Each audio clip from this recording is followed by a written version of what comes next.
The envelope was already on the table when Lionel Ashworth walked into the boardroom. He hadn't asked for it to be there. His assistant, a careful young man named Brett, had placed it between the water pitcher and the leather notepad holder as though it were a routine agenda item, just another piece of correspondence that needed a signature before the afternoon session. Lionel noticed it the moment he stepped through the glass doors. He noticed it, and then he looked away because 40 years of corporate law had taught him that the things you look at too quickly are usually the things that cost you. The room was already half full. His partners at Ashworth and Crane had gathered along the long mahogany table.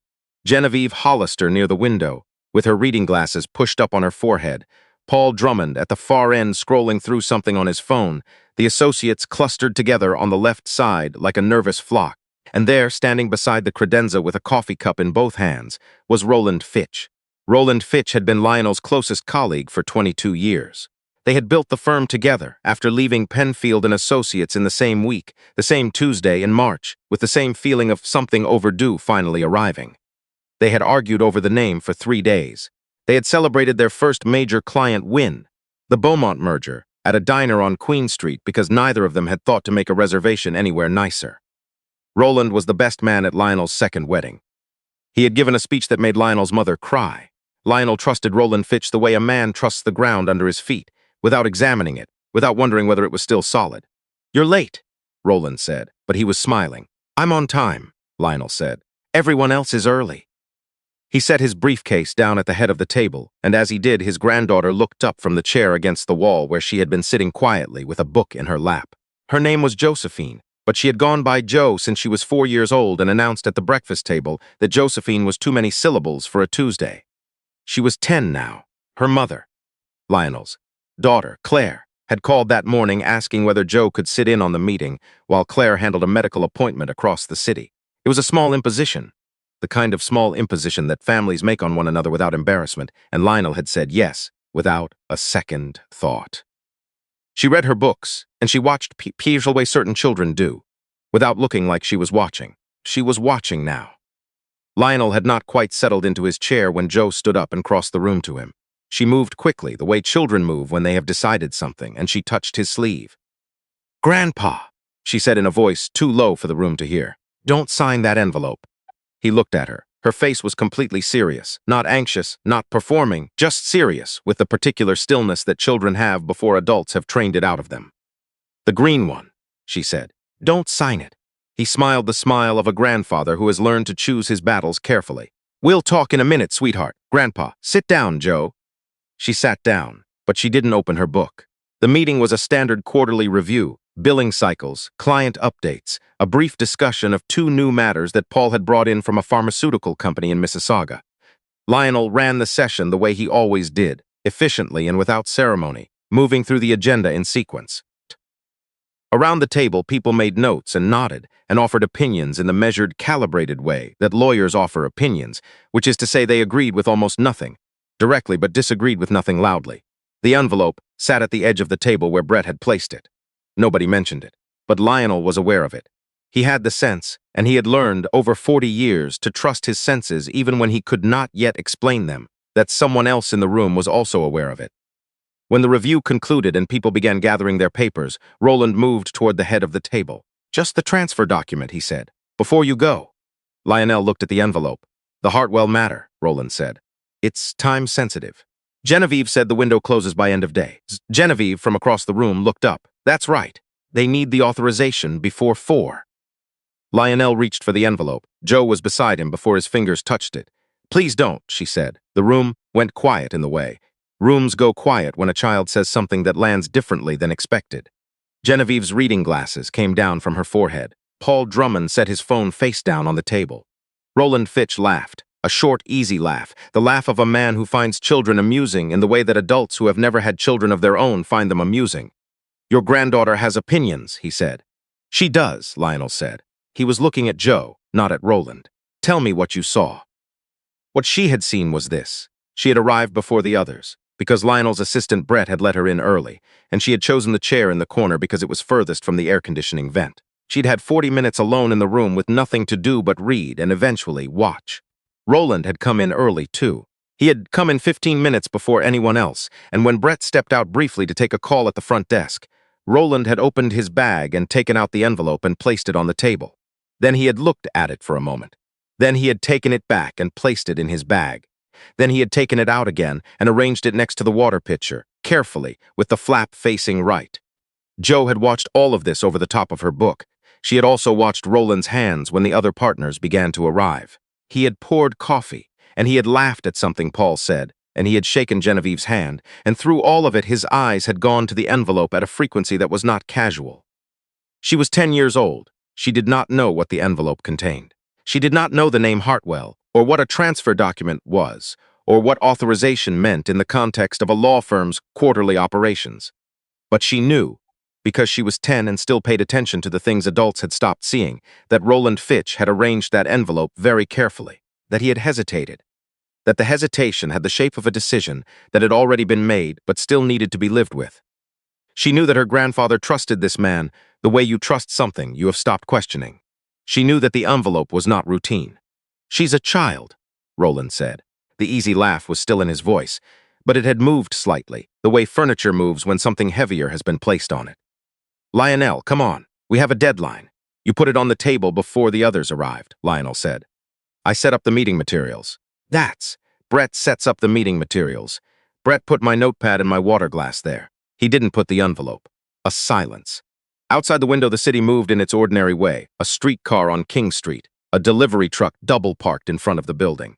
The particular gray-blue light of a November afternoon in Toronto. Roland Fitch said nothing for 4 seconds. Lionel counted them. "Open it yourself," Lionel said. "If it's what you say it is, read me the terms." "That's not how. Read me the terms, Roland." What happened next was not loud. It did not involve raised voices or dramatic gestures. What happened was that Roland Fitch set down his coffee cup and his face went through 3 distinct changes that Lionel had never seen on it before, and then Roland said, "I need to speak with my lawyer." Genevieve Hollister sat very still. Paul Drummond picked up his phone, looked at it, and put it back down. One of the junior associates near the door made a small involuntary sound and then was quiet. Lionel looked at the envelope on the table. He looked at it for a long time. Then he looked at his granddaughter, who was standing beside him with her book held against her chest. "Go, sit down, Jo," he said. "I'll be with you in a few minutes." She went. This time she opened her book. But she read very slowly, because her heart was beating fast, and she did not want her grandfather to see that her hands were shaking. Lionel Ashworth had built his career on documents. He had read thousands of them: wills, contracts, merger agreements, shareholder disputes, property transfers, non-disclosure arrangements, partnership dissolutions. He had read documents at kitchen tables and in hospital waiting rooms and on the back seats of taxis, and once memorably, on a boat off the coast of Prince Edward Island, while his then-wife watched him from the stern with an expression he still felt guilty about. He had developed, over decades, the particular lawyer's habit of reading, not for what a document said, but for what it was trying not to say. When he opened the envelope, in the presence of Genevieve, and Paul and 2 of the firm's most senior associates, and Brett, who had been called back in and who stood very straight and said nothing, he read it twice before he said anything. The second time, he read one clause in particular 3 times. The document was an authorization for the transfer of signing authority over the Hartwell estate. The Hartwell estate had been a client of Ashworth and Crane for 11 years. Douglas Hartwell, the patriarch, now 83 and in declining health, had placed his affairs with the firm after Lionel's work on a property dispute that had saved the family's manufacturing assets during a particularly brutal receivership proceeding. He had trusted Lionel personally. This was in the file, in Douglas Hartwell's own handwriting on a letter of engagement that still sat in the original folder. "I am placing my affairs in your hands specifically, Mr. Ashworth, and expect that any changes to this arrangement will come from you directly." The transfer document did not come from Lionel directly. It had been drawn up, as best Lionel could determine from the letterhead and the internal reference codes, by a secondary firm he had never heard of. A small operation based in Brampton with a name that sounded borrowed rather than established. The clause Lionel read 3 times authorized Roland Fitch, as co-managing partner of Ashworth and Crane, to act as sole signing authority for the Hartwell estate in the event of Lionel's incapacity, absence, or retirement, effective immediately upon Lionel's signature. Effective immediately. The Hartwell estate was worth, conservatively, $47 million. Lionel set the document down on the table. He placed both palms flat on the mahogany surface, the way he had seen his own father do when he needed to remain calm while the world was making him angry. "Get me the original engagement letter," he said to Brett. "The Hartwell file. Everything. Today." Brett left. The room was very quiet. "I need everyone except Genevieve to step out," Lionel said. They stepped out. What Lionel and Genevieve found over the next 6 hours was methodical. It was not the kind of discovery that arrives in a single dramatic moment. It arrived the way a full picture arrives when you pull back from something too close to see properly, slowly, in sections, with the growing discomfort of recognizing that you should have stood further back much earlier. Roland Fitch had been in contact with the Brampton firm, which turned out to be a shell, registered under a numbered company with 2 directors neither Lionel nor Genevieve recognized. For approximately 14 months, he had begun the process shortly after Douglas Hartwell's last hospital admission. He had accessed the Hartwell file through the firm's system using credentials that were technically his own, but that he had never previously used on that file, which was flagged in the system's audit log as an anomaly that no one had thought to examine. He had not done this clumsily. He had done it with the patience of someone who knew exactly what the system could and could not track, and who had spent enough time inside the institution to know where the gaps were. The document itself, if signed, would not have transferred money directly. It was more elegant than that.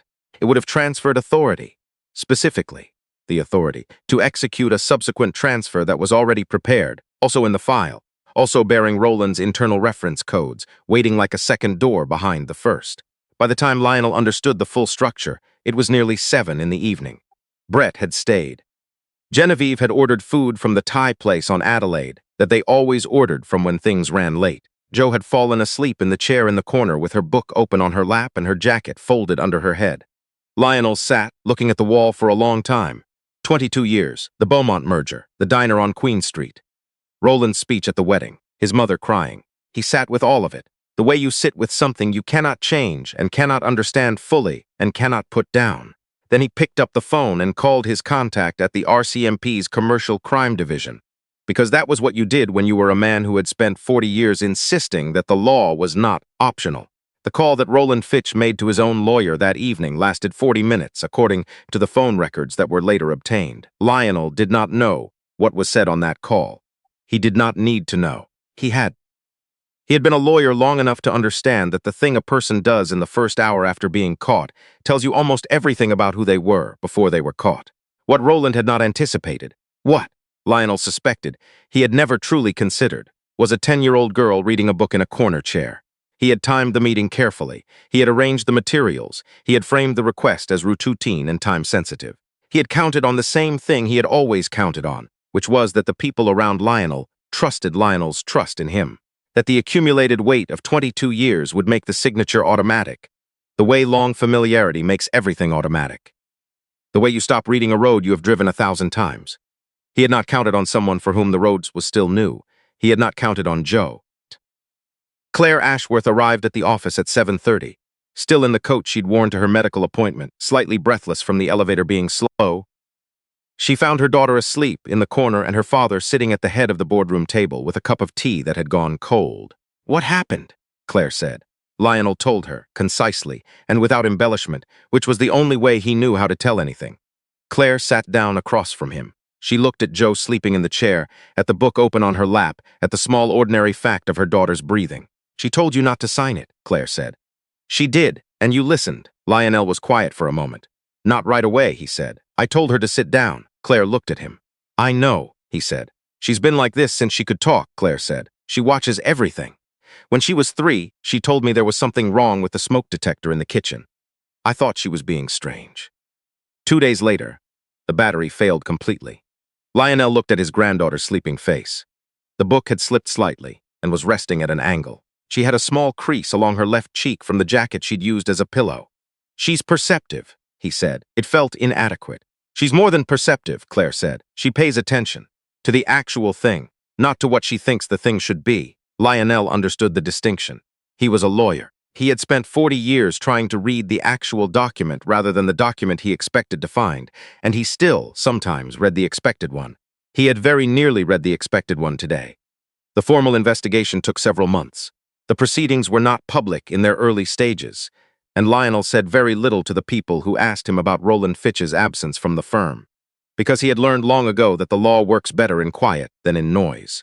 What emerged, eventually, was a clear picture. Roland had identified the Hartwell estate as the most significant vulnerable asset in the firm's client portfolio, had spent over a year constructing a document chain that would have survived initial scrutiny, and had chosen the quarterly review as his moment, because he knew Lionel was distracted by two other major matters and was likely to sign without reading closely. This last part was the part that stayed with Lionel the longest. He had not been asleep. He had been busy, which is the respectable version of the same thing. Douglas Hartwell, when Lionel visited him at the care facility in Oakville to explain what had happened and to confirm that the estate remained fully intact, reached out and took Lionel's hand. "I knew it was you," Douglas said. He was 83, and his voice had the texture of old paper, but it was clear. "That's why I put your name on the letter." "It wasn't me," Lionel said. "It was my granddaughter." Douglas looked at him for a long moment. "Then bring her to see me," he said. "I want to thank her myself." Joe Ashworth was not a child who needed a great deal of ceremony, which was fortunate because Lionel was not a man who provided it easily. What he did in the weeks that followed was ask her questions, real ones. Not the kind adults ask children when they want children to feel included, but don't expect anything back. He asked her what she had noticed, and when and what had made her decide to say something rather than just watching. She thought about it, the way she thought about everything, carefully and without rushing. He kept looking at it, she said, the envelope. People don't look at things they're not thinking about. That's true, Lionel said, and he put it there himself. He put it there and then picked it up and then put it back. If it was just a normal thing, he would have just put it there. You're right. I didn't know what was wrong, she said. I just knew something was. Lionel nodded. This, too, he understood. He had spent his whole career learning to honor that particular feeling, the feeling of something slightly off-key, something that doesn't quite match the room it's in. He had learned to honor it by training, by experience, by decades of stubborn practice. She had honored it by instinct, at 10 years old, in a chair against the wall with a book in her lap. He did not tell her she was exceptional, because she would have found that embarrassing, and also because he was not sure exceptional was the right word. What she was present. Fully, entirely, uncommonly present. In a world that worked very hard to prevent people from being present, that filled every available moment with the noise and motion that made it easy to look at things without seeing them. You did well, he said, which was what his own father had said to him on the occasions that counted, and which had always been enough. Joe went back to her book. Lionel opened the Hartwell file and read through it again, from the beginning, the way he should have read everything, from the beginning, slowly and without assumptions. As if the road were still new. In the spring, after the firm had restructured its internal access protocols and brought in an independent compliance review, and Lionel had sat for several difficult hours with a therapist. His daughter had found for him, because being betrayed by someone you love, even when you call it a business matter, is still being betrayed by someone you love. Lionel Ashworth established a small-named scholarship at Joe's school. It was for students who demonstrated what the scholarship description called careful attention and moral clarity. Joe told him the description sounded like something off a government form. He revised it to read simply, for students who pay attention to the actual thing. She said that was better. He thought so too.